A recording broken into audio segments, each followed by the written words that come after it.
This is Father Michael. Today we're going to talk about our God is an awesome God. So there are some people who don't really know that God exists. Some people think it's all just coincidence and nature. But we see underneath all the nature and of the beauty around us that there must be somebody involved, somebody very intelligent and somebody very good. This is God. God is the one who created everything and put everything into motion. You think about how awesome God would have to be. Even those little tiny itty bitty insects, God figured out exactly how those legs would work and how those little chompers would eat the grass. And then when you talk about really big things like planets and stars, God had to be able to figure out even the big things. And then there's us.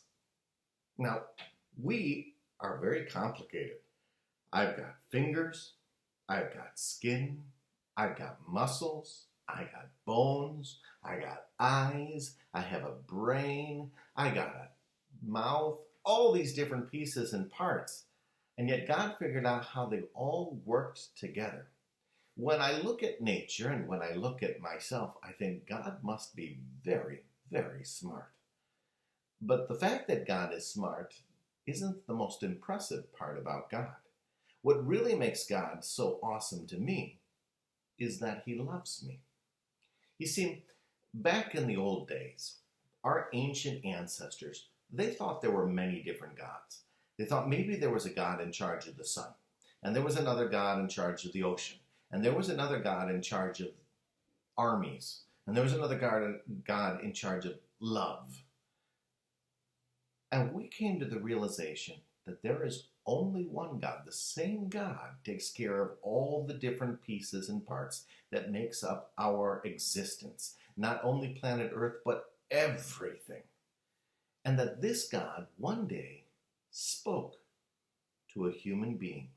This is a big deal because God seems bigger than any human being, bigger than the planet, bigger than the sun, and yet he came and he spoke to someone. He started talking to Abraham.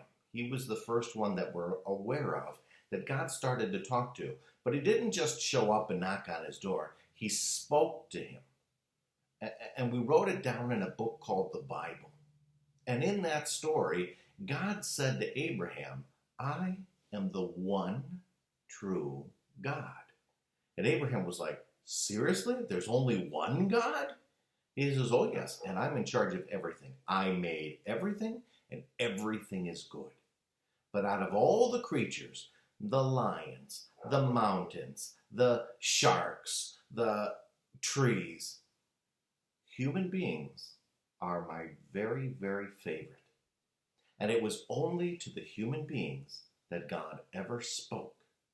Everything else was more like a ballet. We could see the beauty and within it say, somebody put this together. Somebody who was very artistic. Somebody who knew about colors and shapes and motion. But when he made us, he made us special. We were able to speak to God.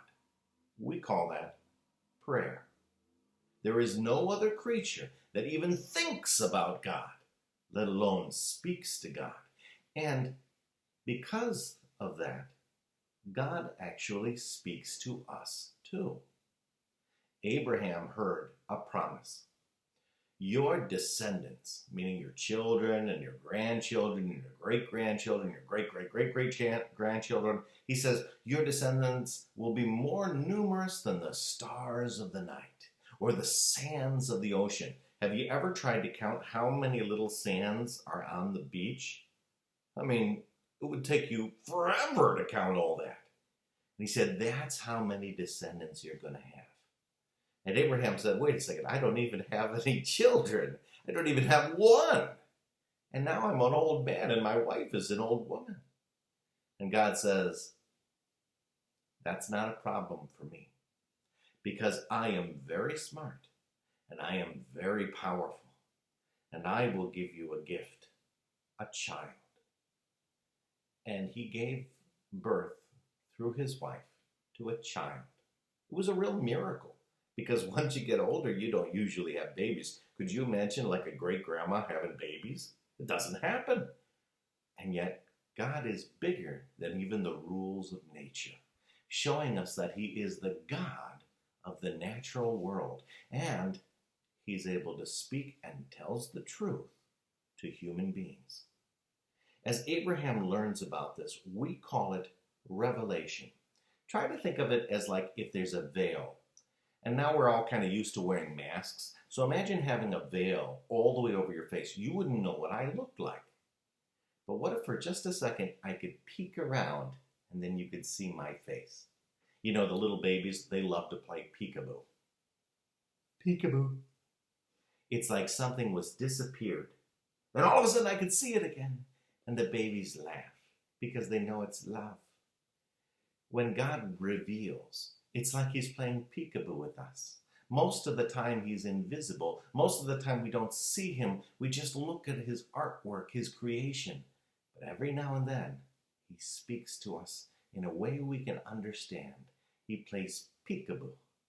And we, unlike any other creature, giggle and laugh because we just came to know the love of God.